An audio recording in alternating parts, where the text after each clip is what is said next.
আসসালামু আলাইকুম, welcome back to my channel আইভির রান্নাঘর। আজকে আমি তৈরি করে দেখাবো ডাটা ও চিংড়ি মাছের মজাদার এক রেসিপি। আশা করি রেসিপিটি সবার কাছে ভালো লাগবে। এখানে আমি 2 আটি পরিমাণ ডাটা ও 3টা আলু লম্বা ফালি করে কেটে নিয়েছি। সাথে আছে মাঝারি সাইজের চিংড়ি মাছ ও পেঁয়াজ মরিচ কুচি। প্রথমে একটি কড়াইতে তেল দিয়ে হালকা গরম করে নিব। তেল গরম হয়ে আসলে কেটে রাখা পেঁয়াজ ও মরিচ দিয়ে দিব। পেঁয়াজগুলো হালকা ব্রাউন কালার করে ভেজে নিব। পেঁয়াজটা ভাজা হলে এখানে 1 চা চামচ পরিমাণ লবণ, 1 চা চামচ মরিচের গুঁড়া, 1.5 চা চামচ হলুদের গুঁড়া, 1.5 চা চামচ জিরা গুঁড়া দিয়ে দিব। হালকাভাবে ভেজে 2 টেবিল চামচ পরিমাণ রসুন বাটা অ্যাড করে দিব। সকল উপকরণ ভালোভাবে ভেজে নিব। মশলাটা ভালোভাবে ভাজতে হবে যেন কাঁচা গন্ধটা না থাকে। মশলাটা ভাজা হয়ে আসলে হাফ কাপ পরিমাণ পানি অ্যাড করে দিব মশলাটা কষানোর জন্য। এখন এখানে দিয়ে দিচ্ছি চিংড়ি মাছ।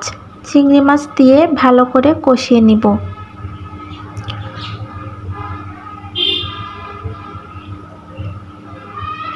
মশলার সঙ্গে মাছটা ভালোভাবে মিশিয়ে এখানে আমি হাফ কাপ পরিমাণ পানি দিয়ে দিব।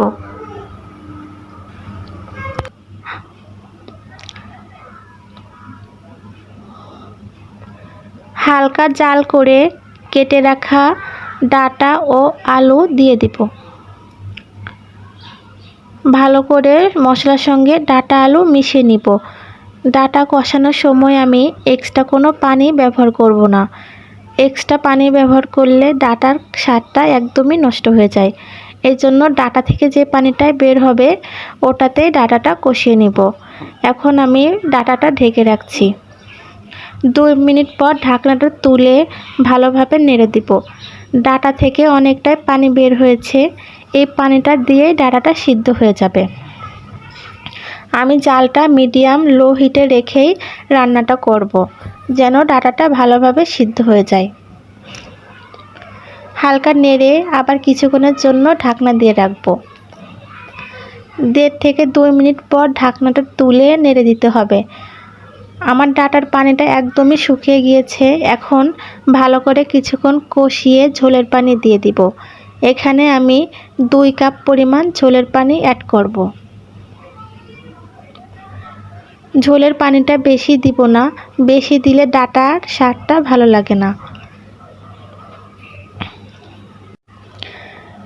ভালোভাবে নেড়ে দিয়ে ঢাকনা দিয়ে রাখবো।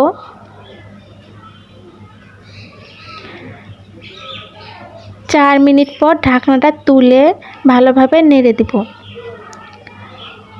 ডাটার ঝোলটা অনেকটাই ঘন হয়ে এসেছে। রান্নাটা প্রায় কমপ্লিট।